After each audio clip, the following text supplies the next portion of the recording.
much things from one person के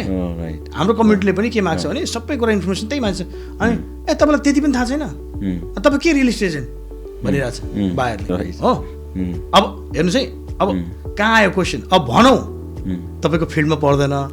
बोले पाप लाग्छ भन्छ नि कहिले काहीँ तपाईँको पार्ट अफको त्यो एन्सर गर्ने पार्ट होइन अनि तपाईँले एन्सर गर्नुभयो भने कहिले काहीँ गल्ती पनि हुनसक्छ नि तपाईँको त you not reading the contract तपाईँ कन्ट्र्याक्ट पढ्ने मान्छे होइन तपाईँले बोल्दाखेरि त राइट होला तर ए बाबा अर्को रङ कुरा निस्कियो भने के भन्छ फेरि त्यही कस्टमरले के भन्छ तिमी मलाई त्यो भनेकै थिएनौ त्यो त्यहाँ रहेछ किन भने नभने मलाई अस्ति त्यो मात्र भनेको यो चाहिँ लुकाएको मलाई भनेपछि त झन् लुकाउने व्यक्तिमा पऱ्यो नि त तिमी त rather than that just be honest in up front and that's look what I believe is end of the day always honest is the best policy being honest हाम्रो कम्युनिटीमा सबैजना एकअर्काप्रति अब तपाईँको ल्याङ्ग्वेजमा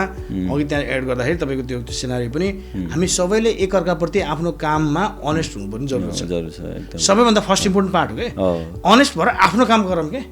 तपाईँसँग होइन ठिक छ तपाईँ फेरि रिलिज एजेन्ट तपाईँ ब्रोकर पनि हो तपाईँसँग दुईवटा दहडा लाइसेन्स छ तपाईँ दहडा चिजमा एक्सपर्ट हुनुहुन्छ तपाईँ कन्भेन्सर एजेन्ट ब्रोकर सबैको लाइसेन्स भएको खतरा मान्छे हो भने तपाईँ सुपरस्टार हो ल ठिक छ ल तपाईँ जानुहोस् तर तपाईँसँग लाइसेन्स के छ यार